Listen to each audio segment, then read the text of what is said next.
Okay, so thanks for getting through the training so far. I want to cover some basic customer service foundational concepts with you for retail. In the retail industry in general, customer service is a regular thing. Welcome to retail, and also welcome to professional sales as well. You maybe experienced some of this stuff if you have background in professional selling or retail sales. Dealing with the general public means that there's going to be communication problems. There's going to be issues that you'll need to troubleshoot and help people with. And as you're going to see in the training, we really want you to handle that stuff autonomously and try to take customer service as far as you can personally for the customer so that you can resolve their issues and everybody can handle lots of customer service. So it's not all just funneling to the manager. It will funnel to the manager in some cases, but we want that to be a last resort for you. So I'm going to tell you in this training how to go ahead and perform basic customer service and strategy to perform it in the store. Whether you're dealing with a customer that is ecstatic and excited, or they're really fearful of something, or maybe they're angry and they're very upset, which also happens in retail, especially in a service department where people need things repaired or their service is being performed on a regular basis. We deal in technical machinery. People make mistakes and don't use things the right way. And break things, or they come in with broken things, they need it right away, but there's a turnaround time. And so there's ways to handle these things in a very calm manner using pragmatism or practical sense. You don't want to get emotional with customers if they come in and they're emotional. The best way to handle it and the best thing for the customers is to remain calm, remain unemotional, and start solving their problems in a step-by-step process. If somebody comes in and you empathize with them, that's normal and that's human, but you don't want to feed into emotional reactions with emotional reactions of your own, because that will cloud your judgment and it'll actually hurt your ability to help people or help the customer. So remember, we want to be happy and positive in an emotional sense, and then roll through these things. And you actually want to be happy and positive even when customers are encountering really bad situations. Use humor. Smile and have fun with it. It's going to make your life easier in the shop. It's going to make your job more fun and entertaining. But you have to make sure you're helping the customer in the same context of that. Okay? So the first thing you want to know is you want to be on a first name basis with the customer. If somebody calls up on the phone or they come into the store and they say, "I'm upset. I have this problem." Great. What's your first name? If you don't already know it, maybe you already know their name. Address them by their first name if you do, and they appreciate that. "Well, hey, Betty, how can I help you today? What can I do for you today, Betty?" Shake their hand and say, "Hey, my name's Chris. What was your first name?" And they'll say, that usually slows people down a little bit, and they realize, oh, I'm dealing with a person, and I'm a person, and this person's going to help me. Let me give them my first name. "My name is Betty." "Great, Betty, what can I do for you today?" Or "What brings you down?"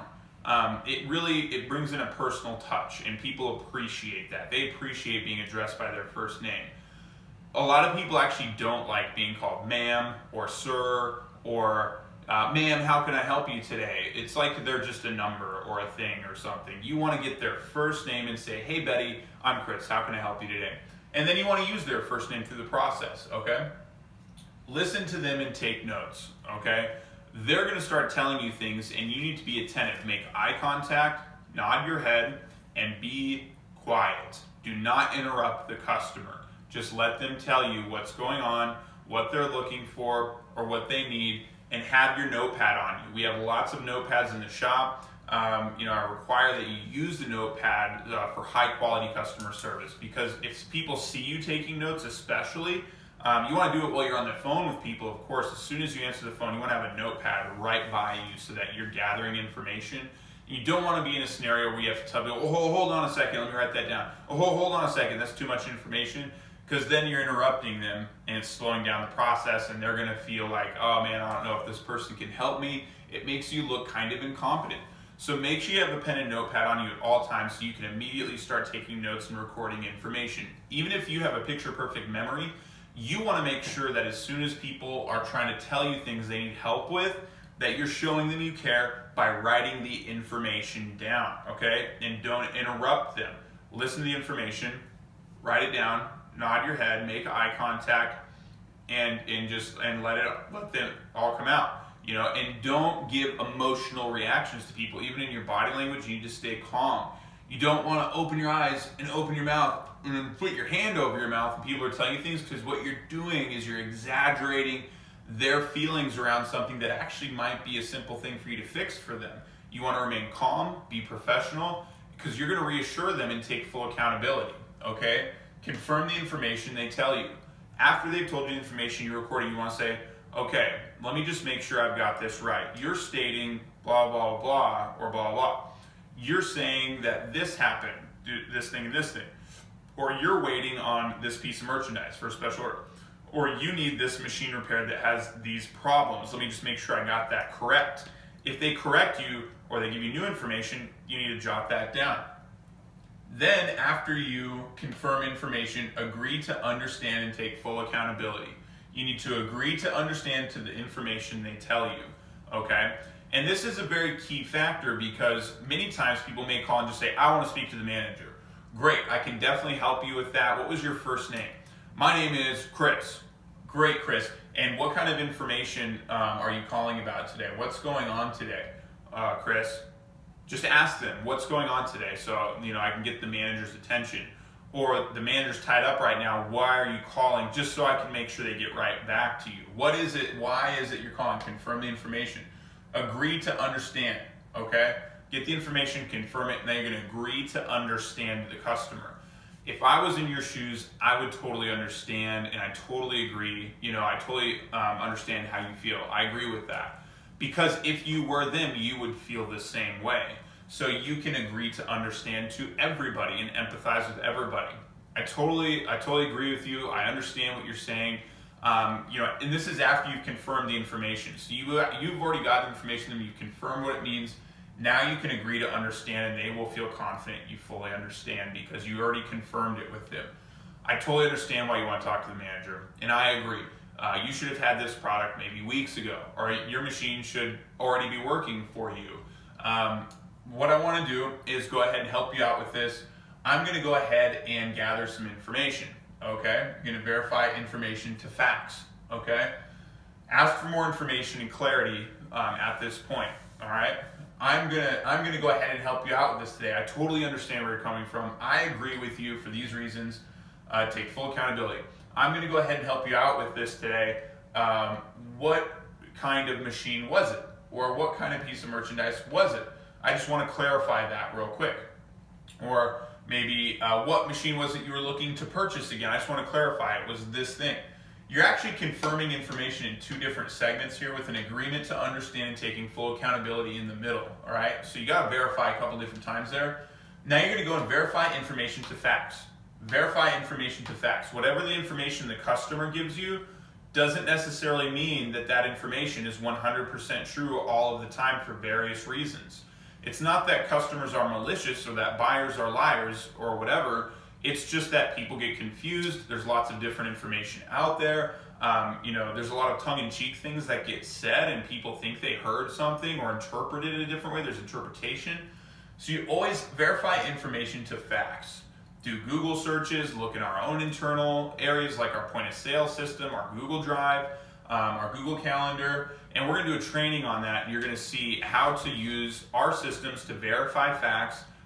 Using Google searches just to verify basic facts or facts about things like maybe a price on something or maybe there's a promotion going on something. You need to verify that information, right?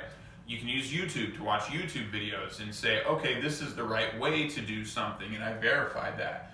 Research the solutions, okay? Through verifying information to facts that the customer gives you, you can make comparisons to find solutions. The customer said this, I found out this, so now the solution is to bridge the gap and let them know this, or take this course of action, set forth a plan, okay? Then you're going to let the customer know what the plan is, communicate that to them, and execute the plan. As you're executing the plan, if things change, you're going to let them know. And then once we reach a solution, we're going to follow up with them.